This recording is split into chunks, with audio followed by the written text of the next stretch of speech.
y yo misma me di cuenta de que era una falsa, de que era una secta. Pero con el tiempo me fui dando cuenta, ¿verdad?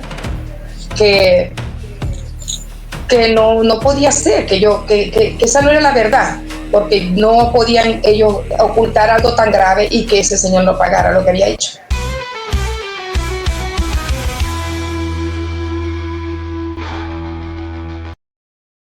Muy buenas tardes, muy buenos días amigos, gracias por entrar a este canal. El día de hoy, como en otros episodios, vamos a escuchar y poder ver el testimonio de Elizabeth, una persona que estuvo mucho tiempo en una organización religiosa.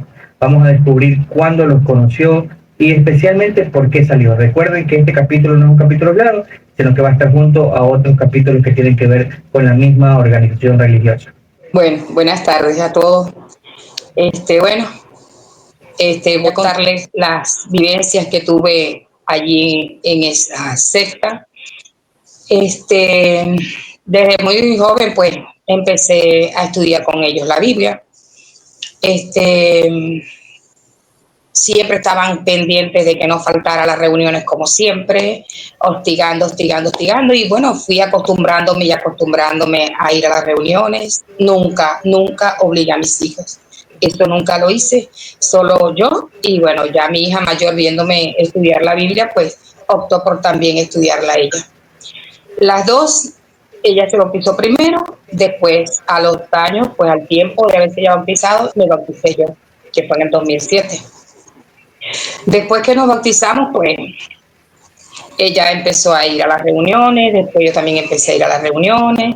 A la final, pues ella se apartó de mí porque se casó con un testigo y se fue a vivir aparte. Yo seguí ahí yendo y llevando, iba mis hijos conmigo, pero no los obligaba. Siempre dejé que ellos tomaran su decisión, que siempre aconsejé eso, ¿verdad? Porque es que viví también muchas cosas, viendo como una hermana ahí, ¿verdad? Al principio obligaba a sus hijos ahí. ¿Y qué pasó con esa hermana? Perdió a su esposo, él se fue con otra. Sus hijos ya después que empezaron a ser mayorcitos, una se fue con un muchacho ya dañado bastante en la droga y ella pues a él lo mataron y ella quedó con un bebé. El mayor también se le fue, pero no agarró mal camino, sino que se le fue. Él decidió salirse. Ella quedó sola y todavía sigue allí. Okay. Pero bueno, ya esa fue su decisión. Bueno, yo con el tiempo pues decidí cambiarme de congregación. Yo nací, como decíamos nosotros, pues en la del Silencio, se llamaba así la congregación. Me pasé a la del Soler, que es donde estoy viviendo. Y bueno, aquí en el Soler pues yo vi muchas cosas. Ellos a veces, a mí me da como mucho pesar cuando yo iba porque las niñas, los niños pues se sentían mal, no querían hacer esas cosas, pero tenían que cumplir con las normas. Ellos todo el tiempo pues estaban haciendo las cosas como obligados. No los dejan estudiar más que hasta 6º grado o si quieren estudiar bachillerato, pero hasta ahí no los dejan llegar a más nivel. Y he conocido muchas porque por aquí donde yo vivo pues hay muchos testigos, ¿ya? Y siempre están como buscando conversar conmigo, pero yo siempre me la mantengo alejada, no salgo. Yo decidí no ir más a esas reuniones, no ir más a esas cosas, porque en verdad descubrí muchas cosas ahí y yo misma me di cuenta de que era una falsa, de que era una secta. Bueno, con el tiempo yo tuve que irme a Colombia. La situación aquí en Venezuela se puso un poco... Sí, entonces decidimos, mis hijos se fueron adelante y yo los seguí a ellos después. Mi hija siguió siendo testigo allá, pero yo me fui a vivir con mi hijo, el varón, que no es testigo, ¿ya? Bueno, entonces, yendo a las reuniones, cuando yo llego, pues, yo veo que allí está, ya había vivido en la casa de mi hija con su esposo, el papá de su esposo, ¿ya? Que era testigo también. Está mi nietecita, que fue lo que me hizo a mí rotundamente salirme de ahí.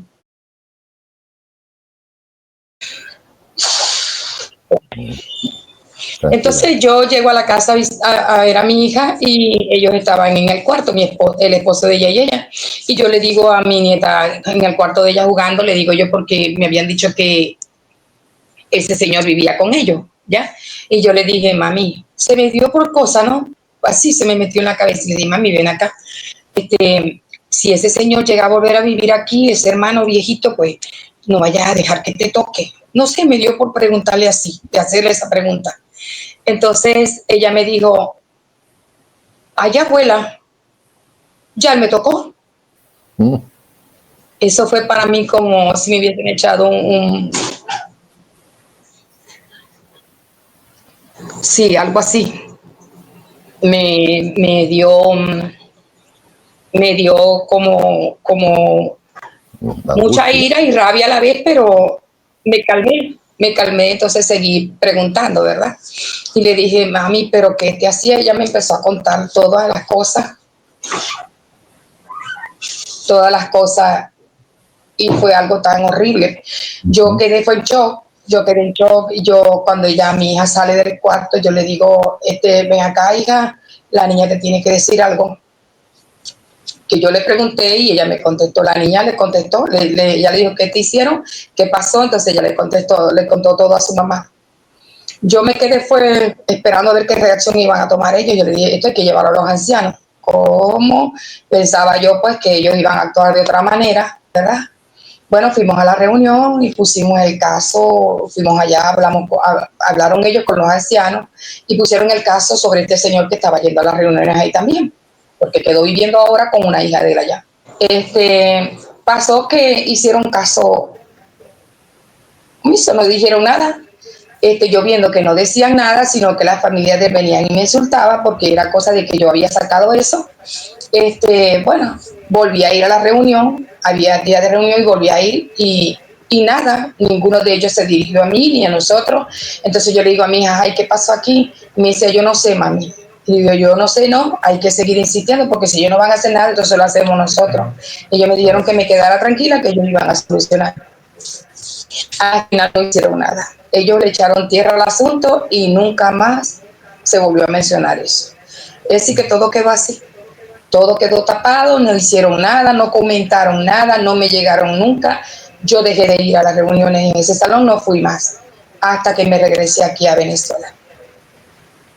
Estando aquí en Venezuela, pues seguí yendo porque yo pensaba que esa era la verdad, ¿ya? Y que había sido un error de ellos, quizá no habían dicho nada no sé, yo no quise indagar más, pero con el tiempo me fui dando cuenta, ¿verdad? Que no podía ser, que esa no era la verdad, porque no podían ellos ocultar algo tan grave y que ese señor no pagara lo que había hecho. A la final no pagó nada, él sigue allá en Colombia, sigue igual, nosotras estamos aquí en Venezuela. Yo sigo viviendo con mi nieta, mi hija se fue a España, ninguna denuncia. No hicieron ninguna denuncia, yo no quise hacer nada porque me dijeron que me quedara quieta. Mi hija se separó de ese señor y bueno, todos nos vinimos a Venezuela y ellos se quedaron allá en Colombia. Entonces no pasó nada, ellos callaron todo y quedaron así. Y bueno, seguí preguntando que por qué no hacían algo, ¿verdad? ¿Por qué no ponían, cuando habían uno de esos casos de abuso al menor, pues, o abuso a cualquiera, a una chica, ¿por qué se quedaban callados? Nadie me contestó, nadie me dijo nada. Entonces uno de los ancianos, yo le hice esa pregunta y él me dijo que yo le dije que yo no iba a hacer más nada, que yo no iba a buscar ir más a la reunión ni nada, y me dijo que yo no era la que mandaba, que quien mandaba era Jehová. Y que si eso había quedado así, yo no tenía por qué decir nada. Me quedé callada, no hice más nada y todo quedó así. Bueno, me preocupan son los niños, que son niños que... Aquí venía una niñita que le gustaba mucho estar conmigo. Ella se sentía como muy presionada con su mamá, la tenía muy hostigada y tenía que hacer todo como obligada, y todo lo hace obligada porque ella no quiere estar ahí, pero no se pudo más. Ellos tienen que hacer sus cosas porque su papá se lo dice. Yo no sé si será que ellos ya no me toman porque ya no me persiguen, ya no como antes, que estaban todo el tiempo hostigándome, ya no. Ya viven cerca, pero no me dicen nada. Y bueno, estoy tratando de conversar con muchas personas que están ahí, que sí sé que son buenas, pero ellos poco me tratan, no me hablan mucho porque no dije que no iba más a las reuniones. Les digo en su cara, no voy más. Y bueno, sigo adelante porque quiero como ayudar más a sacar personas de ahí. Quiero poco a poco ir llegando y conversando con los que yo más bien, pues como veo que están como sufriendo mucho ahí, yo me les acerco. Y así poquito a poco voy tratando de poder sacar a alguien más. Rotundamente me salí y saqué todo de mí, todo. Eliminé todo lo que tenga que ver con esa secta. No quiero nada, nada. Bueno. Y el que me trate de ellos, le digo, soy tu amiga, no soy tu hermana. Soy tu amiga, si me tratas como Elizabeth, aquí me tienes. Pero no me vengas a llamar. Y es que me ha quedado como algo como, no sé si será que, y me disculpan, ¿verdad? Pero cuando me llaman hermana, me da como rabia, ¿sí? Y tú sabes que algo también que les iba a contar, ¿verdad? Que yo recuerdo que ellos nos adoctrinan tanto que nos escogen el texto con el que vamos a predicar, con el que íbamos a predicar, pues, y lo que íbamos a decir de la atalaya. Entonces yo decía, ¿y por qué no puedo escoger yo lo que yo quiera decir? Ahí fue donde yo fui agarrando, ¿no? Yo decía, pero ¿por qué nos tienen que decir lo que tenemos que hacer? Entonces, bueno, eso fue algo que también me dio un empujoncito a salir. Que por lo menos en mí no ha quedado secuelas de todo lo que vivía dentro de esa secta. Bueno, será que soy fuerte, pero no he dejado que nada de eso me doblegue. Ya ni cause en mí ninguna causa de nervio ni nada de nada. Estoy muy bien, es como si nunca hubiese estado ahí y es lo que les aconsejo a todo el que salga de esa secta. Trate de sacar de su mente, ¿verdad?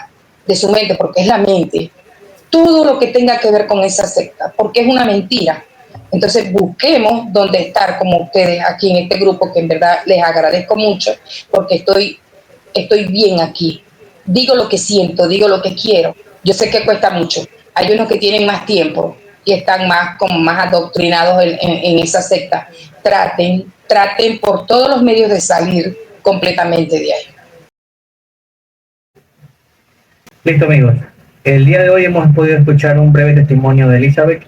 Si ustedes quieren igualmente compartir, aunque sea un pedacito de testimonio, pueden escribirnos al correo electrónico que se encuentra en la descripción del video. Pueden contactarse conmigo, pueden poner como título "Quiero contar con mi testimonio", o pueden hacerlo anónimamente también y lo vamos a estar leyendo acá en el canal. Le doy gracias a Elizabeth por participar en este pequeño testimonio. Gracias a